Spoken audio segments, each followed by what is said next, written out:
क्या गलती थी सुलेमान की? 21 साल की उम्र का नौजवान बच्चा अगर चाहे किसी से बात कर रहा है, अब नहीं मालूम मुझे क्या वजह हो सकती है, लेकिन इस तरह से किसी को मारा जाता है क्या? इस तरह से मारा जा रहा है इस देश में? ये जो है, ये लोग जो है ना, देखिए मेरे पास एक हैंडबिल है, उसमें लिखा हुआ है कि मुसलमान लड़कियों को पटाओ और उनके करीब जाओ।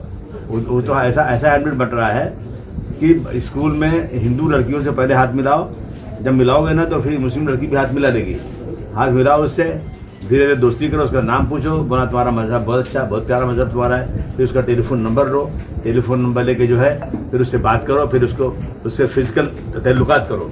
यानी इस तरह की चीज़ें लिखी हुई है, और जो करेगा काम उसको पैसे दिए जाएंगे। अभी मैंने एक पढ़ा था बेंगलोर में 5 लाख रुपया देंगे कोई मुस्लिम लड़की से शादी करेगा। तो ये देश में हो रहा है। मैं समझता हूँ कि मुसलमानों को जबरदस्ती बदनाम किया जा रहा है, और इस देश का कानून है, संविधान है कि 18 साल की उम्र का लड़का और लड़की अपनी मर्जी से शादी कर सकते हैं। कोई माँ बाप नहीं चाहता कि उसका लड़का हिंदू लड़की शादी करे, किसी और मजहब में जाए, कोई नहीं चाहता। लेकिन लड़के अगर ऐसा कर रहे हैं तो वो नहीं है। अभी आप देखेंगे बहुत सारे लोग, राज बब्बर देखेंगे, राज बब्बर साहब हिंदू है, मुस्लिम लड़की की शादी उनकी हुई है। आप संजय दत्त देखेंगे, मुस्लिम लड़की की शादी उनकी हुई है। बहुत सारे है इस तरह के। लेकिन अभी जब से ये 2014 के बाद से इन लोगों ने मुसलमानों पे इतना जुल्म जाति बढ़ा दिया है कि मैं बम्बई में था, मुझे लगा मुझे जाके मिलना चाहिए, देखना चाहिए क्या मामला क्या है, और सरकार कुछ सुनती नहीं है। ये लोग जो है ना, जगह आप देख लिए, ये जो साध्वी प्रज्ञा सिंह है, इसको जो है जिस तरह से गिरफ्तारी हुई थी उसमें लैपटॉप पकड़ा गया था। ये लोग जो है बैंकॉक गए थे, ये लोग इसराइल गए थे, ये नेपाल गए थे कि हम जो है इस देश में हिंदू राष्ट्र लाने की मुहिम चला रहे हैं और जरूरत पड़ेगी हमको मदद करना आप लोग। और छूट गए वो लोग। अब सोचिए कि जब सरकारी चाहेगी, जो इनकी रोहिणी सालियान जो इनकी सरकारी वकील थी, सरकारी वकील तो एविडेंस देती हैं, उसी पे सजा होती है। रोहिणी सालियान ने कहा कि मुझे प्रेशर है कि मैं इन आरोपियों के साथ नरमी बरतूं। अब बताइए, आरोपियों के साथ नरमी बरता जाएगा तो छूटेंगे कैसे?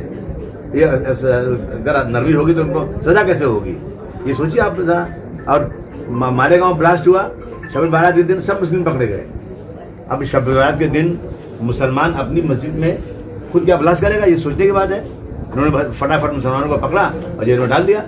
और इसी तरह से मक्का मस्जिद हुई थी हैदराबाद में, मक्का मस्जिद में ब्लास्ट करने वाले मुसलमान, ये हो रहा है देश में आज। और सरकार बैठ के मजा कर रही है। जुल्म बढ़ता जा रहा है, बहुत जुल्म बढ़ता जा रहा है। मैं जाके बात करूंगा सीएम साहब से, लेकिन मुझे उम्मीद नजर नहीं आती। अगर ऐसे ही होगा तो फिर क्या होगा? हम कानूनी कार्रवाई करना चाहिए, क्या कर सकते हैं, वकीलों से बात करेंगे। हम इस देश के रहने वाले हैं, हमारा देश है ये, हमको यहाँ किराएदार नहीं, हम मालिक हैं यहाँ पे। ये लोग जो अंग्रेजों को तलवे चाटते थे, सरकार में आ गए आजकल। और ये किस तरह मारा बच्चे को, बेचारे को, उसको उठा के ले गए 4 लोग, 4-5 घंटे तक उसको इतना मारा, पेशाब पिलाया उसके बदन में डंडे डाले, और बेचारा चिल्लाता नाखून निकाल दिया उसका, और जाके घर के पास मार रहा है। और एक दूसरा आदमी उसका कहता है कि जो है अभी तो एक सुअर को मारा है, अभी बहुतों को मारेंगे। इतनी हिम्मत इनकी हो गई है। कानून अपना काम नहीं कर रहा है। ये कानून के रखवाले जो है ना चुपचाप बैठे हुए हैं। मैं बहुत सीरियस लिया मैंने इस चीज़ को। मैं जाकर मुंबई में क्या कर सकता हूँ करूँगा, और मुझे पूरी हमदर्दी इनसे है। वकील करेंगे इसमें, SIT की मांग की जाएगी। देखते हैं कितनी बातें सरकार सुनती है। मांग क्या है? हमारी मांग यह है, कुछ नाम दिए हमको इन लोगों ने, उन सबकी गिरफ्तारी होना ही चाहिए। FIR किसने किया? आपने किया। आप यदि कह रहे हैं तो आप उनको गिरफ्तार कीजिए। आप इंक्वायरी क्या कर रहे हैं? आप आई विटनेस है, ये कोई मतलब हुआ क्या? ये आई विटनेस बोल रहे हैं, आप तो गिरफ्तार नहीं किया जा रहा है। मांग हमारी है कि SIT बनना चाहिए और यहाँ की लोकल पुलिस हटा देना चाहिए। सही सच्ची इंक्वायरी होना चाहिए, और ऐसे आदमी को फांसी की सजा मिलना चाहिए। उम्र कैद भी नहीं, फांसी की सजा। मकोका लगना चाहिए। जो लोग ऐसा मकोका लगाइए, देखिए मकोका लगा दें या और कुछ लगा दें, लेकिन जब तक सीरियस नहीं होंगे ना ये लोग, गवाह को लाइए, गवाह बनाइए और अच्छी तरह से केस को चलाइए, तभी होगा। अभी साध्वी प्रज्ञा सिंह में तो सब कुछ लगा था ना, सब हटा दिया सब उन्होंने, और कह दिया कि इसके साथ में नरमी बरतो, छूट गए। अभी तक जो जांच की पुलिस में आप सेटिस्फेक्शन? नहीं, बिल्कुल सेटिस्फेक्शन नहीं, बिल्कुल नहीं। अब तक करीब 9 लोगों की गिरफ्तारी हुई है इसमें।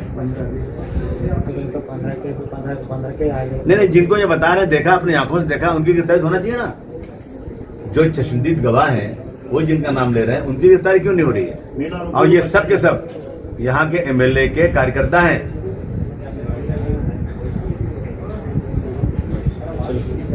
ठीक है, ओके। एसआईटी की घोषणा हुई है लेकिन उसकी अमलबजावनी नहीं हुई अभी तक, लागू नहीं की गई एसआईटी। घोषणा तो हुई है एसआईटी की। हम बात करेंगे सीएम साहब से, तो लॉलीपॉप है।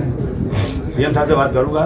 और एसआईटी जो है ना कोई अच्छे ऑफिसर के साथ होना चाहिए, ऐसा नहीं होना चाहिए ये अपने आदमी बिठाते हाईकोर्ट की हैं। निगरानी से बेहतर तो हाईकोर्ट की निगरानी से करो।